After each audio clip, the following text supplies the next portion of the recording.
I Let's always go. Also, during that show, there's been a bit of an announcement regarding the packs of the power disc. The blind disc bags are now gone. There's going to be no blind bags in 3.0. There's been a lot of people complaining about them over the last 2 years. So there's going to be coming in blister packs of 4 themed around something. So we don't know too much more than that. They are going to be revealing some more on Toybox TV Live at some later date. So what do you think of the new idea of these power discs becoming into blister packs of 4? Well, that information I think came from the Game Informer article, saying that they were going away with the blind bags. Basically, on Toybox TV Live, they were kind of hush on it because they're planning almost sounds like close to a whole episode, maybe, or a good chunk of an episode directly on the Toybox discs. The power and it discs, makes sense for them. Yeah. It makes sense to sort of drip feed that information out because that will keep people's interest going, especially after they've announced so much. I do like how they're going to keeping it themed. From what I understand, like if I want to go in and get a Star Wars theme pack, I can get a Star Wars theme pack. Now I don't know, and I'm not sure if all 4 discs in that theme pack are going to be the same. I'm assuming so to make SKUs easier and to not confuse people, because I have a feeling if people don't like that fact they have to buy 4 discs to get the one they want, it would really suck if they have to buy 4 discs to get the one that they don't have because the other 3 are duplicates because they came in another pack. I'm got a feeling that a bit like those that recent pack with the 2 Marvel ones that came out, it's going to be, there will be a Pacific pack with those discs. They're not going to mix them around because it's just going to cause too much confusion. And that's what Disney are trying to get rid of is confusion, trying to streamline it. So it's that thing as well of I'm looking at, like, for example, like the recent Trap Team traps of how they were selling them individually. You could buy what you wanted. And I think with the power disc, it's going to be maybe a bit more like that, where you can pick up exactly what you're after so much easier. But at the same time, Roger, they're going to save confusion, but they might cause a brief moment of mass hysteria because the easier it is to portion out game discs, power discs, the better it is to throw exclusives out. Yes.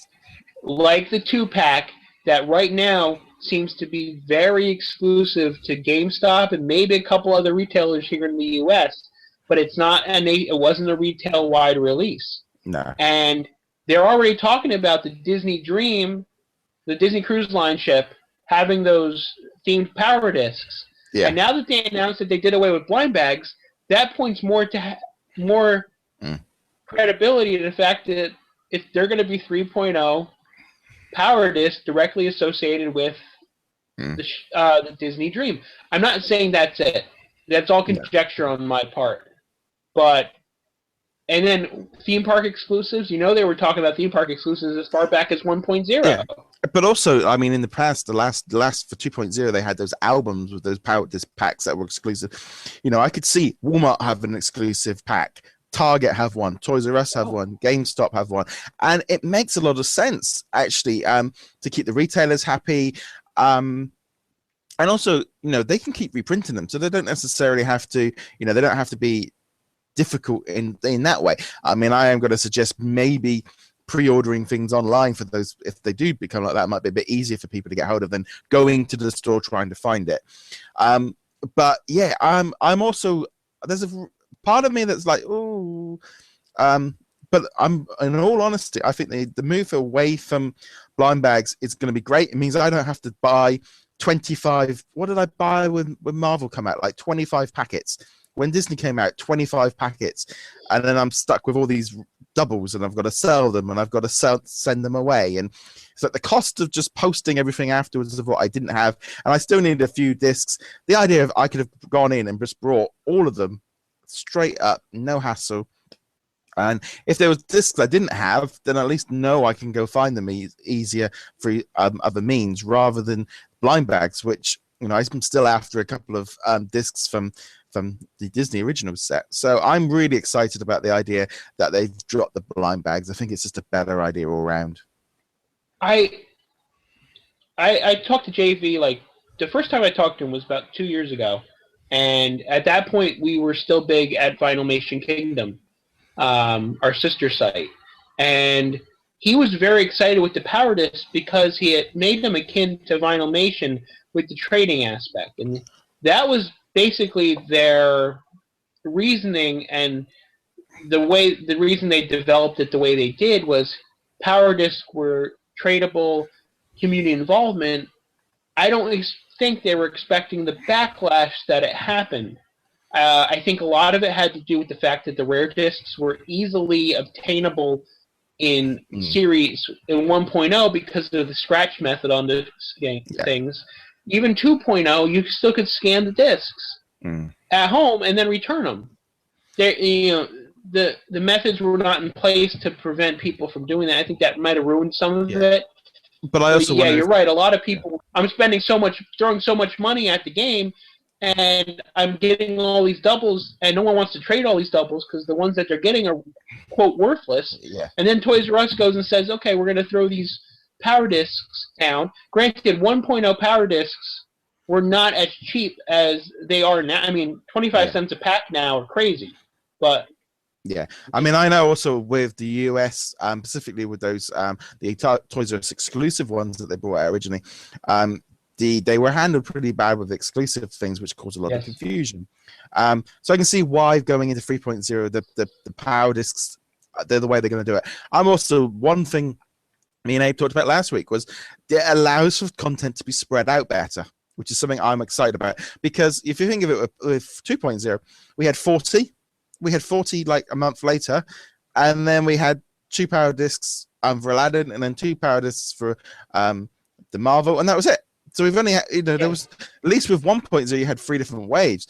But I'm really looking forward to, I'm hoping with 3.0, the things are a lot more spaced out. We could have a Christmas pack, or we could have, next week we've got this pack coming out, and 2 weeks later we've got the, rather than maybe dumping everything at once, they can spread the content out a lot easier. Yeah, but again, that would only make sense to me if those were store exclusives. Kind of like what Amiibo is being done with the retailers. Like, okay, GameStop's exclusive Amiibo is coming out this Friday, and then next Tuesday, Walmart's going to have their exclusive Amiibo come out, and then I could see the Power Disc being done there. I don't see success in retail-wide releases being weekly or bi-weekly even, because these companies, no offense to some of these employees are great, but the majority of the employees don't know what's going on with a regular release, let alone a bi-weekly or weekly Power Disc release. Yeah. I mean, I just think there's a potential there for Disney to spread out that content a little bit better, rather than maybe trying to dump, if they're going to be in packs of 4, if they put 10 packs of discs out on day one, there's going to be a large amount out at anyone at the beginning. But maybe they can put out 2 free Star Wars, 2 free Disney, and spread out that little bit more, especially if they're going to be putting out a lot more figures this year. They might want to stretch out a little bit, maybe not have everything straight off the bat. Do you think they're going to have as many Power Discs out in general? Because in my opinion, having 4 packs put out, the discs in general are going to have to be pretty strong. I don't know if Gus the Mule would have made the cut if it was in a blister pack. Yeah. I don't know. I think if they did, what are we looking at? Even if they did 10 packs of each brand, that's 120. That's 120 discs. So I could easily see them if they did like 5 packs of each brand. That could still add up. That's what's. I don't know. I think we might see.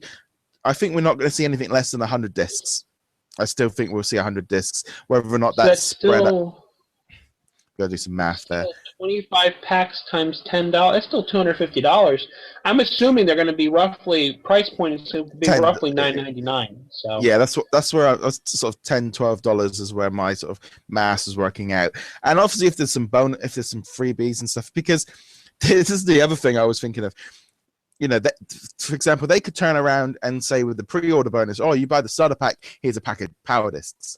Or there's a, Yeah, you know, no, they can use that more so than they have in the past. But no, I'm even if I said 5 packs for each brand, you know, that's still 20 power discs for each. It doesn't sound a lot. 60 power discs.